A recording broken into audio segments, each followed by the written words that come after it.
But I'll just give you a little bit of background and then talk about a project that I actually started last year, but then really sort of pulled different things together and made it a much more cohesive project this year. And I was actually pretty pleased in the end with how it went. So I've been working with PowerHouse for the last 3 years, trying to integrate it into a high school setting, because it's mostly designed for middle school as the focus. But the data that's there can easily be used for high school. And I teach physics, which is mostly 11th and 12th grade, and then also most of my classes were either honors physics or AP physics. So I'm kind of at the upper end of the spectrum for kids, and we found it really engaging. And they have a lot of questions that would sometimes surprise you. They tend to be kind of very concrete still in a lot of ways. My classes, I use modeling a lot, which has the kids do the labs and they ask the questions, or try to generate the data from questions that they have done, or we try to seed some questions in there. So you still have to get the material, especially since it's AP. But they should be pretty active, and it's a very data-driven class. So my focus with PowerHouse is what data can I get, and how can I use that data, and is it real time? And for me, it's really valuable because it is real data, and it's totally place-based. It's local to the community and then local to their houses. And in Falmouth, sometimes it can be a little unreal as to where they, how they perceive things, and it can be eye-opening. And there's also, with the groups I had, I got a lot of discussions within, when they started talking about their usage. There's a wide range of situations even in Falmouth, and it's kind of eye-opening to some of the kids. The other nice thing is when the kids do get connected, they get real-time feedback. Within 24 hours, they can kind of see what's going on. And the data that was in there was, when I first started, you just had data from when you logged in, so they might only have a week, but now they have 13 months of data, so it goes back a year.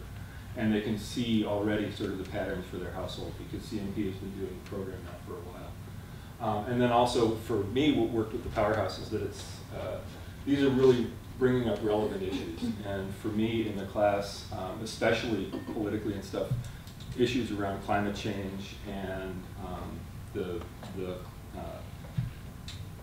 way it's talked about, the politics of it, you know, is it real, is it not? And then you start to find out that, yeah, it's real. I mean, there is as close to solid scientific consensus around this as you can have around anything.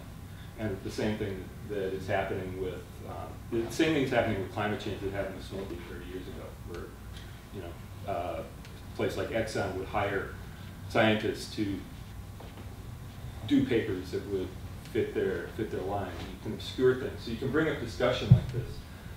And then finally, the idea that NGSS is a lot about scientific literacy and everything. Another way of thinking about things is energy literacy. And if you go to the EPA and the US government or other sites, websites and things like that, energy literacy, understanding where your energy comes from and how it goes through the system is something that's really lacking, and it's a good thing to address. And sometimes it's not always easy to get at in regular curriculum, and it works for us. So the setting for me was at the end of the year, we give the AP exams in early May, and then I have all of May and June, much of June, to occupy time. And seniors are kind of zoned. So for the first week after all the AP exams, their brains are totally dead, so we fly kites. And then we say goodbye to seniors, and I have about 20 juniors. And we work together, and I have to have something really engaging for them. So I said, I took the PowerHouse, I knew about the data that was available, and I said, you're going to calculate your carbon footprint. And the way I like to pose the question to them is, what's your carbon footprint? Here's some tools, go do it. I don't tell them, this is how you can find it, this is what you can do. And I really try hard not to lead them through the steps. So I just tried to set up a pathway for them to go. And for me, it goes back and hits energy, which is a very difficult concept for physics kids to get. in the first place. And then they also have to use their data and analysis skills at a level that they are comfortable with. And calculating your carbon footprint can be very simple. It can also get progressively more complicated. I asked them to use some stoichiometry from chemistry, and it gets interesting with what they can do. So the project itself was lasted about a little over 2 weeks, and for me that's only 6 class periods because we only see kids 3 times a week in my school. And so I tried to spend a couple of weeks getting them connected and working through PowerHouse and stuff like that. One thing I learned, do it early. And I'll talk a little more about that. And then I needed to give them some background, and so while they were getting connected, they had some background reading to do. And I'll show you what those are. And then they did a couple activities where they had hard data that they had to work with. So the idea was that they get a big picture sort of from doing some readings, and then they got down and got some data and some skills, just some questions around how would they approach this. I'll show you a couple of those. And then once we did this is sort of groundwork, and it was the first week. Then they had to calculate their carbon footprint using their data. And I gave them some categories to work with, so home energy use, and there they could use the data from PowerHouse. And then transportation, food, waste, and recycling. And then everybody had different ideas about what else might count, so I said include those, put those in there. Those categories are actually based on what is available on the web-based ones, and there's one by the EPA. I found another good one from the Nature Conservancy. And so I said, you've got your number, compare that to what you get out there. And understand that each of them are going to come up with different numbers because they're starting with different assumptions and algorithms to work with. So, and then I just gave them a single problem. You have your car, and you got lucky and you got a Tesla. And the Tesla can go 100 miles on this much charge, and your car goes 100 miles on this much charge, which puts out more carbon. And then they just had to do the calculations, and it was a little eye-opening what they found out. And then they had a short 5-minute presentation, and they could do that however they wanted. Mostly I ended up with PowerPoints coming back. And then these guys are taking AP2 with me, so over the summer I gave them a 20-page paper that really kind of was the background and what motivated me to read this, which was a paper by this guy named Václav Smil. And what Smil does is he lays out total energy usage by everybody in the world, and says it's going to run out because what we used 2,000 years ago was it was a closed cycle, and now we're going off fossilized energy, and you use that rate. He gives them a lot of graphs, and I'll just show you a couple of those. You're not asking questions. I'm probably not giving you. So I'll just go back and I'll show you a couple of the different activities that we did and what the sources were. And I kind of pulled everything together in a paper thing. And all of this is available on, I created a Google folder, and so the docs are all up on Google Docs and stuff like that, and it's an open folder. So if you get the link from me, send me an email and I'll share this, you know. And then there's links. I got a couple of the lesson plans I got from the Steger Foundation. He was the first guy to dog sled to the North Pole, completely unsupported, I think, or something like that, 25 years ago, and then did Antarctica.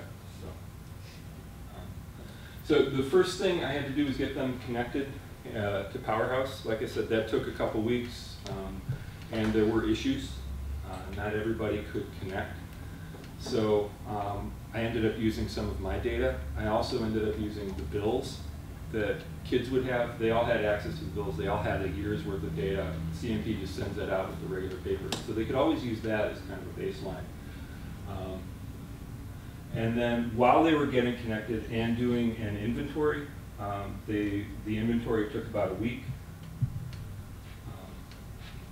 I had them read this. This is a PDF from the National Academies Press, and it was put out with them and the Royal Society. It's basically evidence, and it's very accessible and readable. And I just had the kids read this, and it's got facts and basic questions. You know, CO2 is already in the atmosphere. What's the big deal? Well, let me tell you. Is it climate warming? Yes. Things like that. And it just sort of goes. The interesting thing about this is there's questions that were really relevant 2 years ago, and then just a couple months ago we find out, oh yeah, everybody thought the warming of the oceans had stopped, and it was even maybe cooling. Well, no. The oceans were actually absorbing way more heat than we thought, and our data was off. It's actually the National Academies Press. So they're the same ones that put out the NGSS, and they're all free. You can get them as PDFs, or you can pay $50 to get a hard copy of whatever. But this works really well as a PDF, and then you don't have to print it out. And then it also has a good background. And this was actually the basis of my thing last year, where I just gave this to the kids and had them do a research project on climate change. So that.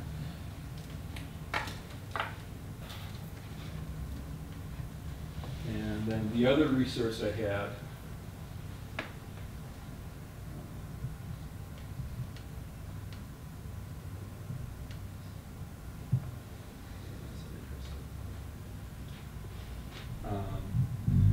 this is from the Steger Foundation, and this is the whole thing, but down in, sorry, I hate to do this.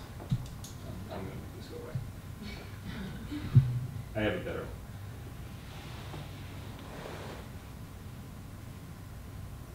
one. Or not. No, I do have to film this. My apologies. No pressure, No pressure, no. Everything not to do with a PowerPoint. This is what you get. Fine for me.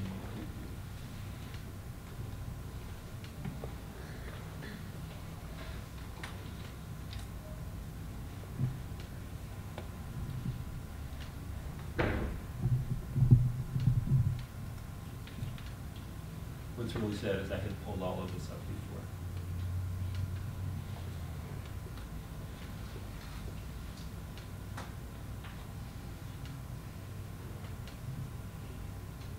Okay, here, this is what I wanted.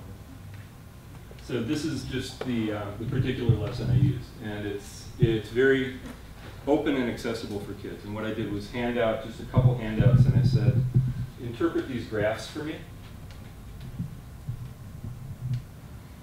This is sort of very basic graphic.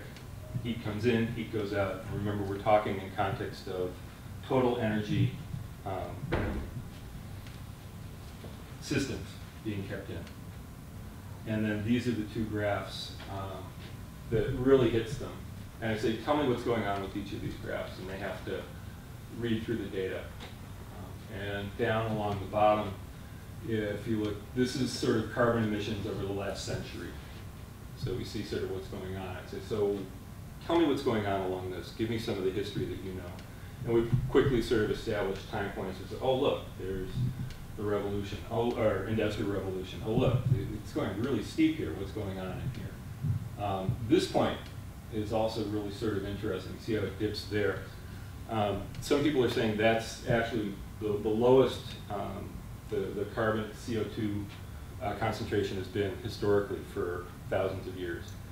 And the reason that it dipped so low was that the Europeans came over, and all of a sudden we spread out, and that changed everything in a lot of ways around the Earth. And so some people are calling that's the beginning of the yeah. So we've started our own geologic age, and that could be the point. So this is the CO2 concentration, and then you look at that curve with, this is the temperature curve. You know, and now all of a sudden they look at that and they're AP students that get math, and it hits them really hard that there might be a correlation, just possible. And so just these two graphs alone in 20 minutes is a really powerful use, and I don't know that it really needs to be. I think almost anybody, middle school math could see those and make the correlation. It's really powerful, I think. And then this kind of sets them up too, also for thinking about their carbon footprint and the big energy uses in their house. So there's just a set of basic questions that they need to be able to answer in order to figure out their carbon footprint.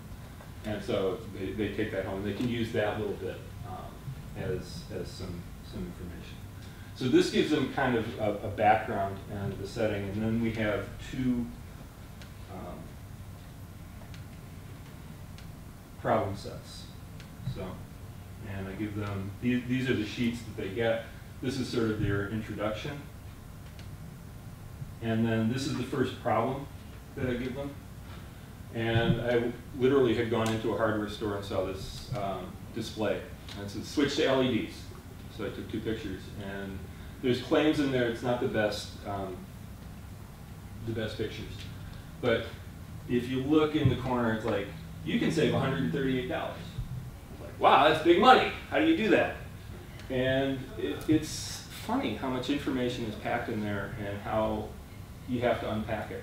So I give them the basic data and then say, work it out. How are you saving this money? How much is being used? And it gives me a chance to go over all of the basic concepts. What is a watt? What is a joule? What is, you know, how do you do these computations? And it's not too hard, but it took them probably an hour, hour and a half of time to answer 5 questions, and they were just sort of the basic ones that, in theory, you're supposed to be able to do in the back of your head when you're at Lowe's and looking at these and trying to do the comparison. No, it's not easy. I was talking to a biology professor at the University of Maine. It's not easy. So physics teachers are a little off in our assessment of what's simple and what's not. But we were able to work out and figure out how much it costs to leave a 60-watt bulb on. And it turns out that with, you know, in less than a year, you've saved the money. And what was also interesting to me was different kids had different ways of getting numbers, and they got different numbers, but they were all in the same ballpark. And for me, that was the big takeaway, is you know, there's going to be more than one path to where you go, and there's not one correct answer. And that's what's best about doing science. The other one that I had, stoichiometry. So after we did that first one, we got a little more hardcore, and I gave them some links, some background, and I said, you've taken chemistry, you know how to do this. Please make these conversions. The links I gave them had different ways of coming up with the numbers, and it turns out there is no one formula for diesel fuel. So everything is going to be maybe this, maybe that, but that's what real life is. So we got different numbers, but they all kind of come out to roughly a pound of CO2 for every gallon of gas that you, for every mile that you drive in a car is a good number, you know, things to think about. Roughly 20 pounds per gallon of CO2 goes out. And so it's just part of the thing with energy literacy is you get thrown all of these different units. What's a barrel of oil? Well, naturally, it's 55 gallons. Yeah.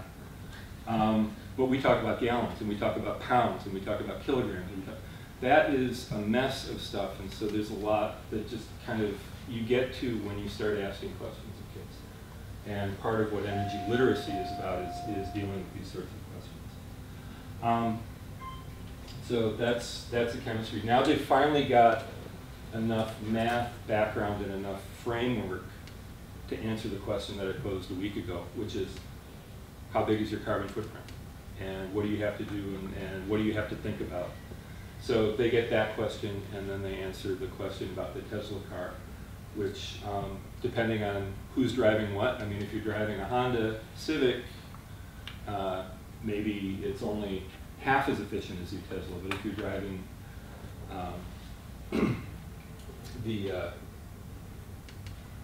Toyota Yukon or whatever the big trucks are, or the 15-year-old Jeep, your efficiency numbers are going to be a little different. And sometimes it's really eye-opening for the kids. It's that a Tesla with, with the electricity pumps out only a quarter of the carbon that their things do. So now I'll go back and finish up.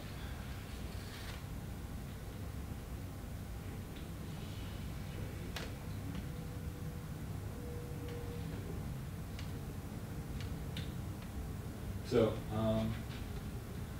with the projects that I got from the kids, they were all really, I thought, pretty successful in the end. They stimulated a lot of conversation.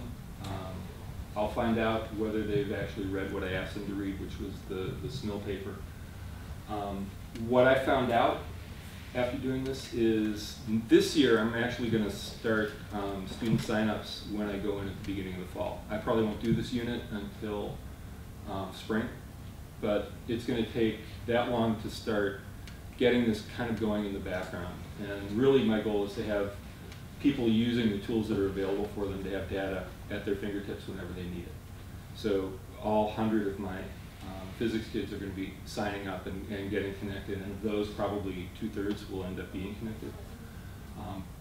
For the ones that can't connect, everybody can get a hold of a CMP bill, so they should do that. This project really facilitated conversations in households. A lot of parents and kids talked about a lot of different things, and kids found out a lot of things they didn't know about being an adult, like paying for oil, or there's really, you get choices in what you're going to do. When they took the inventory, there were lots of shortcuts that high school students can take. Like, let's all go to the cafeteria during study, and what did you get for your...